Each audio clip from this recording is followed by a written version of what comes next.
The long-awaited unveiling of Diana's statue became quite a challenge. What should have been an event celebrating Princess Diana's 60th birthday and her amazing legacy was overshadowed by the pandemic and a feud between her sons, William and Harry. Instead of a huge celebration, the day was marked by the absences of several family members. So now we have a whole lot of questions. Why didn't Kate or Meghan come? A week before the ceremony, Prince Harry returned to the UK on his own. While royalists didn't really think Meghan would make the trip back so soon after giving birth, they hoped she would. Her presence would have made up for the criticism she received for missing Prince Philip's funeral. But when Kate Middleton later announced that she wouldn't be attending the event either, despite being on the guest list, it became pretty clear that something was wrong. Since the brothers first fell out, Kate has played middleman between Harry and William, and the fact that she won't be there to keep the peace has some fans worried. Shockingly, the reason Kate didn't attend wasn't just because of the revised guest list. If you believe page 6, the Duchess decided against coming to avoid the tensions between her husband and brother-in-law. But The Telegraph has a far more concerning theory, suggesting that Kate was uninvited when Meghan declined her invite.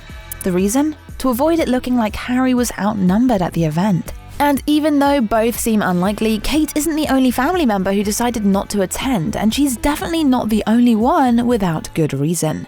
Where was Prince Charles? Even though Charles and Diana had a tumultuous relationship when the princess was alive, the public was surprised not to see him at the unveiling. After all, he's still the father of Diana's children and the reason she was ever in the royal family in the first place.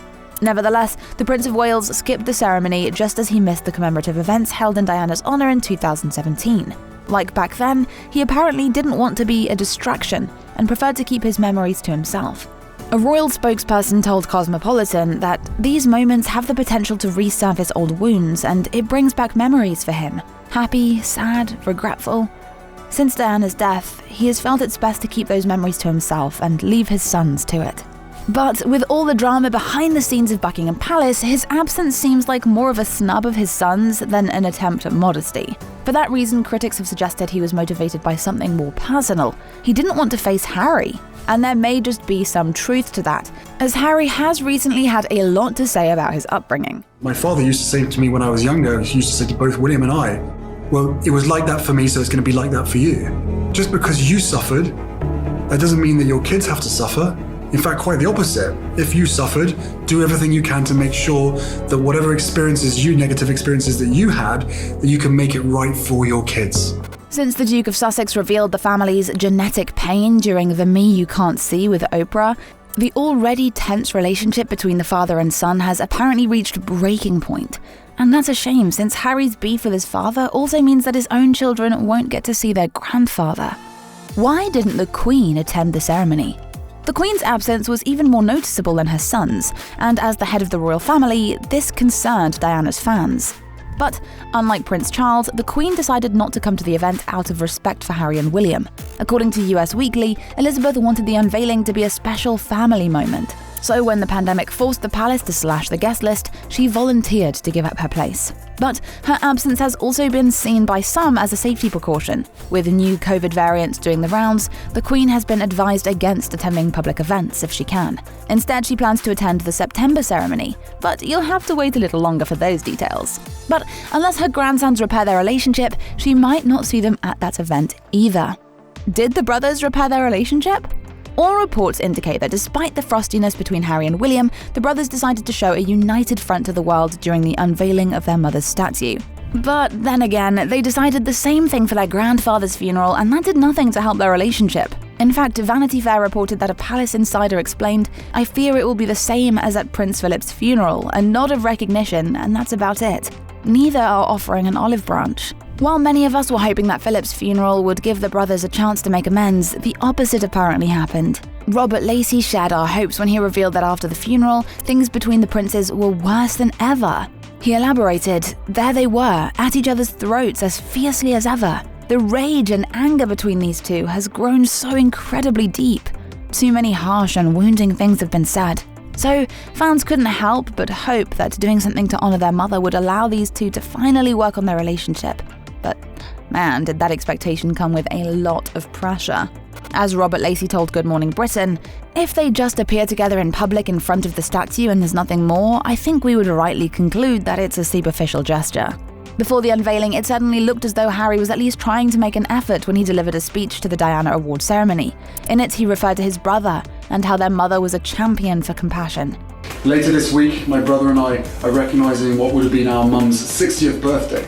And she would be so proud of you all for living an authentic life with purpose and with compassion for others. Unfortunately, this has led to criticism. After all, the prince isn't showing his own family any compassion, and fans and critics alike just want these two to settle their differences and move forward. But can they do it?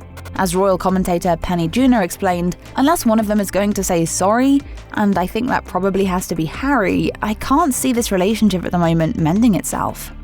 And she's not the only one who doubts that this rift will be repaired anytime soon. The Sun reported that the brothers have only communicated by email and text since Harry moved to the US, and that includes Harry telling his family about the birth of his daughter, Lilibet.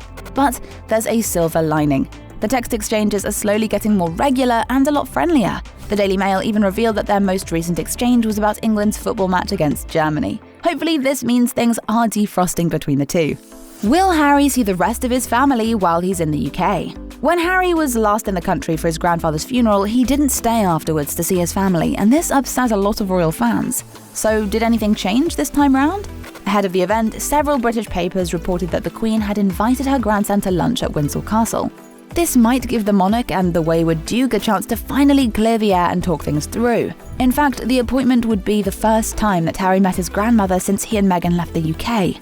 Sadly, it's unconfirmed exactly when this meal will happen or whether the rest of the family will attend. We'll just have to wait and see what happens once the statue fanfare has died down. Will Harry be back in September? Initially, the brothers planned a 2017 reveal for the statue to mark 20 years since Diana's death, but the unveiling was postponed because of Harry's wedding, Megxit, new baby monarchs, and a pandemic. COVID restrictions forced Kensington Palace to downsize the event from over 100 guests to fewer than 50, meaning that some family members couldn't come. But to make up for this, a second official ceremony will be held in September, if the pandemic doesn't ruin those plans too.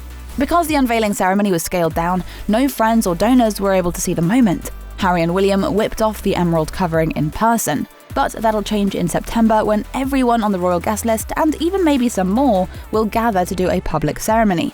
But will Harry be one of them? For now, we're not sure, but if he does come back, hopefully his wife and children will join him, and the drama the royals have experienced for so long will finally be settled. It's what Diana would have wanted. Why have some people already criticized the statue? The reactions to the statue itself were mixed. Some critics have called the figure lifeless and stiff, and others have said it feels like a statue of the Virgin Mary rather than the late princess. The addition of 3 children, who are not her own kids, caused even more confusion. In fact, the palace had to release a short statement explaining their significance. Spokespeople revealed that the 3 children represent the universality and generational impact of Diana's work.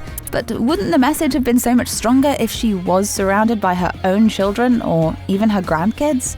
What do you think about Diana's statue? Let us know in the comments below, and until next time, stay awesome.